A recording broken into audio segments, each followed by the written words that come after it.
Musuh yang jelas bagi manusia adalah iblis. Di dalam Al-Quran berkali-kali disebutkan. Bahkan ini disebutkan di dalam bagian-bagian surah yang ada di dalam Al-Quran. Di antaranya adalah surah Al-A'raf. Kita akan kaji lebih dalam surah Al-A'raf ayat 16 dan 17 bersama dengan guru kita Al-Mukarram Ustadz Alam. Silakan Ustadz, fadhal. A'udzubillahi minasyaitonirrajim. Bismillahirrahmanirrahim. Di dalam surat Al-A'raf ini kita akan belajar tentang dua ayat ini. Namun yang menarik adalah ketika kita masuk mempelajari Al-Quran, ternyata kita harus baca mulai dari awal surat. Supaya apa? Supaya pemahaman kita komprehensif. Iya. Ya. Perhatikan ayat ketiga. Ya. Ikutilah apa yang diturunkan kepadamu dari Tuhanmu dan janganlah kamu ikuti selain Dia sebagai pemimpin. Sedikit sekali kamu mengambil pelajaran. Qalilam ma tadhakkarun. Sedikit kamu mengambil pelajaran, berarti mengambil pelajaran dari apa? Al-Quran. Ya. Kadang kita hidup, kita merasa dekat dengan Al-Quran, kita membacanya, tapi kita tidak mempelajarinya. Iya, kita baca tapi nggak mempelajari. Betul. Iya. Artinya kita sedikit mempelajarinya. Kemudian perhatikan ayat ke-10 sekarang. Dan sungguh kami telah menempatkan kamu di bumi dan di sana kami sediakan sumber penghidupan untukmu. Qalilam ma tashkurun. Tetapi sedikit sekali kamu bersyukur. Ada nggak hubungannya? Ayat kedua tadi, ayat ketiga. Iya. Sedikit mempelajari Quran mengakibatkan apa? Sedikit bersyukur. Sedikit bersyukur, iya. Oke. Kemudian berarti topiknya kaitannya dengan Quran, kaitannya dengan bersyukur. Betul? Betul. Oke. Masuk ke dalam ayat 11, Allah menciptakan Nabi Adam. Iya. Kemudian memerintahkan malaikat untuk sujud kepada Adam. Nabi Adam. Namun iblis tidak mau bersujud. Kemudian ada dialog yang Allah abadikan di dalam Al-Quran, artinya menjadi pelajaran buat kita semuanya. Perhatikan ayat 12 sekarang. Qala mana'aka alla tasjuda idza amartuk. Allah berfirman, apakah yang menghalangi kamu sehingga tidak mau bersujud? Iya. Kira-kira alasannya apa? Ngerasa lebih baik. Ya, jawab iblis. Qala, dia berkata, ana khairum minhu. Saya lebih baik dibandingkan dia. Ya Allah. Kenapa sih merasa lebih baik? Khalaqtani min nar wa khalaqtahu min tin. Engkau ciptakan aku dari api dan engkau ciptakan dia dari tanah. Kemudian iblis diusir dari surga karena sombong. Oke, itu di ayat 13-nya. Coba perhatikan ayat 13. Dicap sebagai orang yang sombong dan tidak layak hidup di surga. Diperintahkan untuk turun dari surga. Cikal bakal kesombongan itu mulai dari mana sih? Cikal bakalnya kenapa penyebabnya? Cikal bakalnya perhatikan ayat 12. Ana khairum minhu. Saya lebih baik dibandingkan dia. Jadi kesombongan itu diawali dari apa? Melakukan perbandingan dengan orang lain.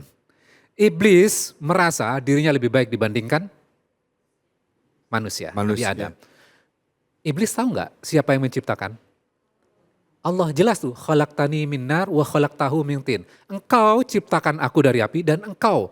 Berarti iblis tahu yang menciptakan siapa? Allah. Ketika iblis fokusnya kepada bahan penciptaannya, padahal dia tidak melakukan amal ibadah apapun untuk bisa memperoleh diciptakan dari api, berarti itu adalah hadiah. Sesuatu yang diberikan Allah sebagai hadiah tidak patut dibandingkan dengan orang lain dan tidak patut kamu menyombongkan diri. Kemudian iblis negosiasi dengan Allah. Negosiasinya apa? Perhatikan ayat 14 sekarang. Berilah aku penangguhan waktu sampai hari mereka dibangkitkan. Sampai kapan berarti?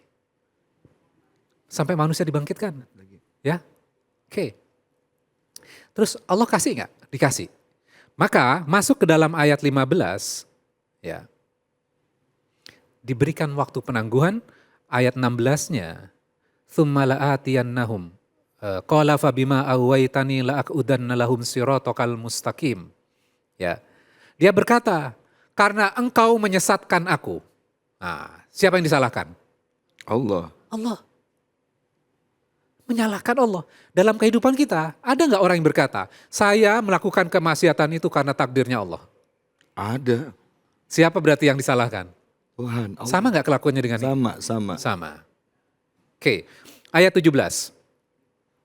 "Tsumma la'atiyannahum min baini aydihim wa min khalfihim wa an aymanihim wa an syama'ilihim wa la tajidu aktsarahum syakirin."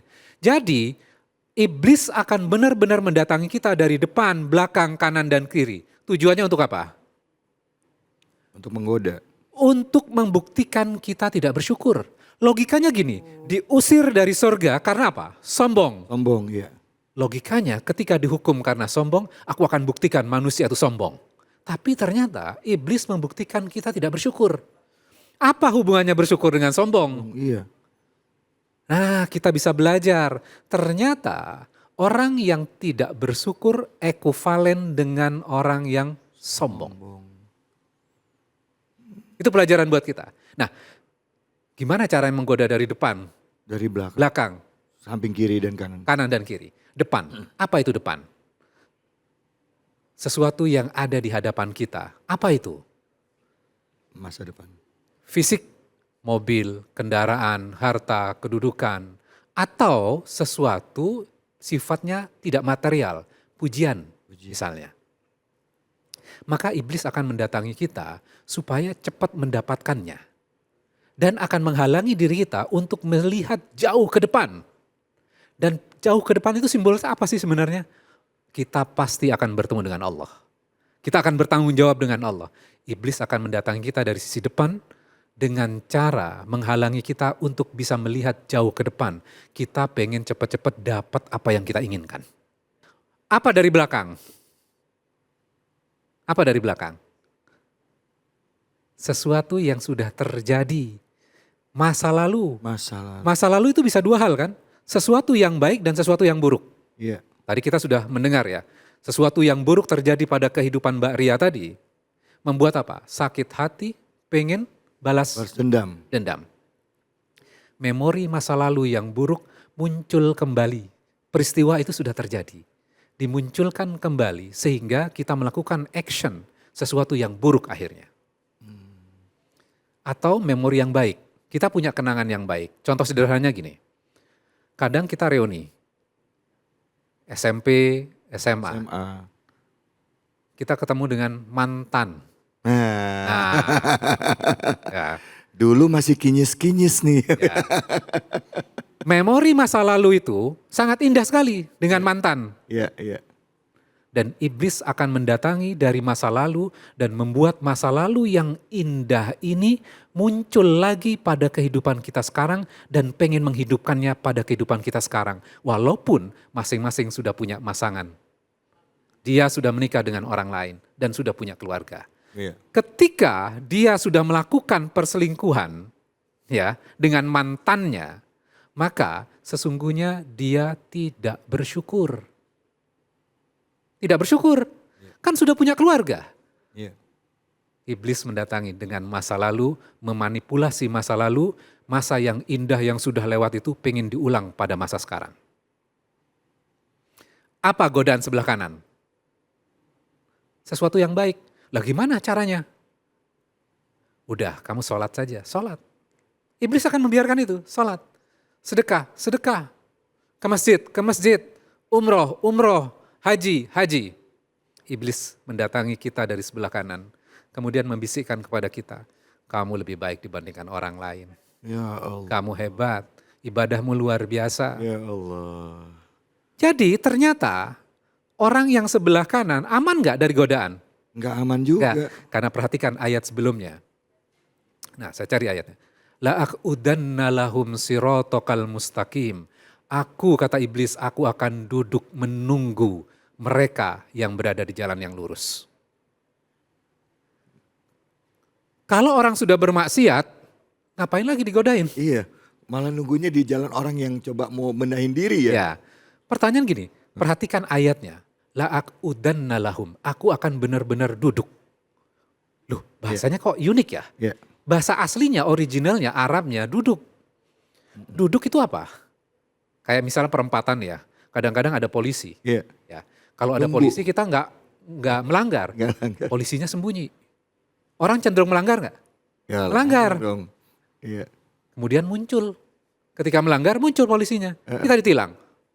Kalau kita kan alasannya, kenapa melanggar? Soalnya saya nggak ngelihat Bapak. Nah, iblis menggoda kita dari sisi dia sedang duduk menunggu dan pasti kita akan melakukan kesalahan. Ketika melakukan kesalahan, nah masuk ke dalam perangkatnya. Masya. Walaupun kita baik, ya sebelah kanan digoda dengan kebaikan kan sebenarnya. Kamu hebat, kamu luar biasa. Kadang kita mengucapkan, wah alhamdulillah ya. Kelihatan bersyukur kan? Iya. Anak saya sekolah di perguruan tinggi negeri karena kami mendidiknya dengan cara yang baik.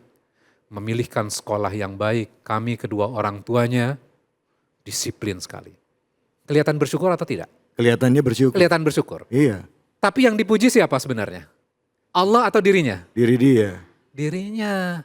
Jadi bagaimana godaan itu selalu muncul dan tidak pernah ada yang aman dari godaan ini.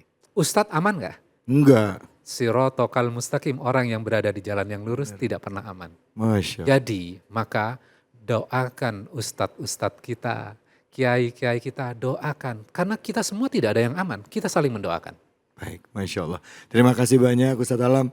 Bu, Bu, godaan itu dari depan, dari belakang, dari kiri dan dari kanan. Yang dari kanan bentuknya adalah pujian terhadap diri kita, ngerasa ujub. Yang masa lalu yang ada di belakang, baik yang indah maupun yang jelek. Masa depan yang mau kita capai, harta, tahta, jabatan. Betul Bu?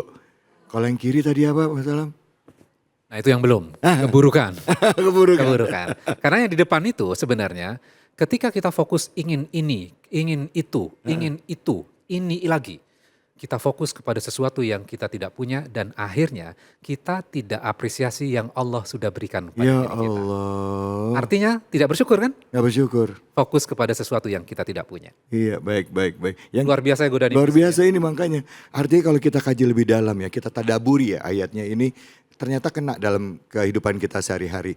Kadangkala kita cuma ngelihat yang di depan, gak bersyukur sampai yang udah kita punya. Betul apa betul Bu? Bu, bersyukur gak punya suami di rumah? Tapi diomelin mulu di rumahnya gimana? Silakan ada yang mau nanya, angkat tangan silakan. Ya silakan Ibu. Assalamualaikum warahmatullahi wabarakatuh. Waalaikumsalam warahmatullahi wabarakatuh. Perkenalkan nama saya Bu Fatimah dari Majelis Taklim Al-Barokah Gunung Putri Bogor. Iya, Saya bertanya Pak Ustadz, silakan. dalam bulan suci Ramadan katanya setan-setan itu dirantai tapi kok masih banyak yang nggak puasa. Terima kasih Pak Ustadz. Assalamualaikum warahmatullahi wabarakatuh. Waalaikumsalam warahmatullahi wabarakatuh. Pertanyaan yang menarik, Bu Fatimah. Kenapa di bulan puasa katanya diikat setannya, tapi kok masih banyak orang yang Gak puasa. nggak puasa dan banyak yang melakukan maksiat? Artinya kita sudah terbebas kan dengan setannya. Berarti yang melakukan itu siapa berarti sebenarnya? Hawa nafsu kita. Maka kalau kita mempelajari Al-Quran, ya Allah sudah menunjukkan ayat. Di dalam surat Al-Qamar itu Allah sudah menunjukkan bulan yang terbelah itu adalah ayat. Tapi manusia mengikuti hawa nafsunya. Jangan jadikan hawa nafsumu sebagai Tuhan. Menjadi ilah kan? Iya. Ya, oke. Loh, saya kan nggak pernah ruku dan sujud kepada hawa nafsu. Iya. Ya kan kita nggak pernah melakukan itu kan. Namun ayat itu maknanya sebenarnya adalah ketika kita sudah melihat kebenaran, kita tahu itu tidak boleh. Kemudian dalam diri kita, nggak apa-apa, saya pengen menentang itu. Kita memperturutkan keinginan kita. Ketika Allah sudah melarang sesuatu atau menganjurkan melakukan sesuatu, Namun kita menegasikan itu dan kita ikut keinginan kita, maka sesungguhnya kita sudah menyembah hawa nafsu kita. Jadi tidak perlu kita ruku dan sujud. Iya. Itu dosa besar. Menjadikan hawa nafsu menjadi Tuhan. Maka orang-orang yang melakukan kejahatan, kemaksiatan, padahal orang itu sudah diberikan kemampuan oleh Allah, diri yang sehat, tubuh yang sehat, digunakan untuk tidak sesuatu yang buruk, maka sesungguhnya dia adalah pribadi yang tidak bersyukur. Jadi balik lagi ke dalam ayat ini. Iya. Orang yang melakukan keburukan sesungguhnya adalah pribadi yang tidak bersyukur. Iya. Itu orang yang sombong. Bu, jelas. Jadi setan apa hawa nafsu? Apa-apa, ini setan saya digodain, padahal emang dianya aja yang pengen. Setannya disalah-salahin terus ya. Padahal ada peran diri kita loh. Iya. Makasih banyak Ustaz Alam atas ilmunya Bu. Makasih pertanyaannya ya Bu ya. Semoga ini jadi pencerahan buat kita semua ya. Bahwa memang musuh kita itu adalah iblis ya. Wujudnya ada jin, ada manusia. Terus tadi kita punya hawa nafsu yang akhirnya menyebabkan kita jadi manusia yang gak pandai bersyukur. Dan syukur itu seimbang dengan atau ekuivalen dengan sombong. Ada tetangganya beli mobil kita bilang baru mobil gitu doang ya. Baru beli kulkas, kulkas gitu doang. Gelangnya baru 2 renceng, gua mah di rumah. Banyak Bu, kagak. Astagfirullahaladzim. Jangan mana-mana, kita akan bahas lagi tetap di sini di Cahaya Hati Indonesia.